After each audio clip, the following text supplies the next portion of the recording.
Hey, what's up guys, so it's Toasted Vengeance here, and this time I'm going to provide a tutorial on how to cage the Aim-120 missile. Caging a missile is far better to do versus just firing it freely, because you tell the missile when it needs to go, and it tells you a lot more data saying to you when's the optimum time to fire the missile, and it just basically points it out on the heads-up display. So for instance, first thing you do is you look on the that, and you use this thing here. You can click on the air-to-air radar, and then you'll get this thing. You control this with the up and down keys, and then once you put it over the target, you press enter twice, and then you've got it locked. And then you go on to the heads-up display, as you can see here. And I'm just going to pause now or pause the video once I come into lock, because this is quite important and it tells you a lot. So I've just paused it now. I'm just going to scroll in, and so what we can kind of learn from this here is that, so if you should know the basic data of a heads-up display. The 653 means how many knots how much faster in knots you're coming into the target, or yeah, it changes with Mach speed, but how much you're accelerating to it. So if it's a negative speed, it's getting away. If it's positive speed, you're getting closer.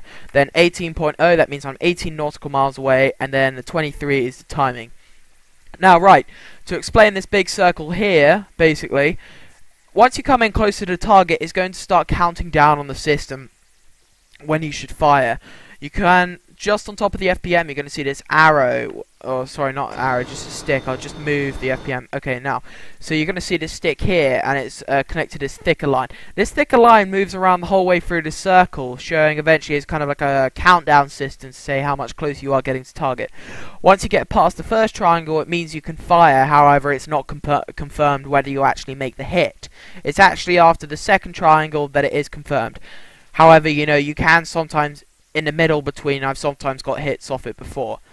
Right, anyway, and then you see this little dot here that's just on the edge that moves around. That shows the kind of place where you're meant to intercept, and you're meant to put that into the middle of the circle. So when you're in range, you fire in that direction, and the missile will have the range to intercept it. And then there'll be a square as well, which shows the aircraft itself, so if I just roll over, that's the aircraft itself, that square. But in this case, we're not interested in that, and we want to fire at the target. Right, so just scroll out. So now it's going to say to me I can shoot. However, I won't necessarily be able to shoot. I've got 5 AMRAAM missiles, and it's saying I'm within range, but it's not a confirmed kill. So I'm just going to wait a bit longer until it flashes. So up here it says we're locked, which is when you first choose to target, and you press enter twice to lock onto the target. And then there's shoot.